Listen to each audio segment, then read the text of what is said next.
गुरुपौर्णिमेनिमित्त सोलापुरात श्री स्वामी समर्थ अन्नछत्र मंडळाकडून भक्तांना स्वामी समर्थांचा कृपाप्रसादाचं वाटप करण्यात आलं।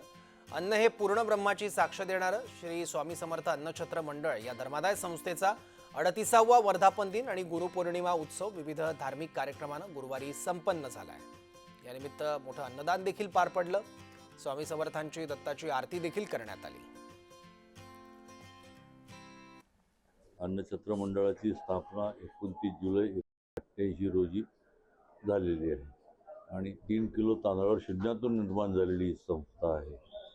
आता या संस्थेचं स्वामींच्या आशीर्वादाने इथं काम करणाऱ्या सर्व सेवेकऱ्यांचे, विश्वस्तांचे व अक्कलकोट वासियांचे सर्वांच्या सहकार्याने वटवृक्षात रूपांतर झालेलं आहे। आम्ही अन्नदानाबरोबर सामाजिक कार्यसुद्धा करतो। निराधार ज्यांना कोणी नाही तसे निराधार लोकांना जवळ 300 लोकांना सकाळ संध्याकाळ गरम जेवण आपण त्यांच्या घरापर्यंत पोहोचवतो।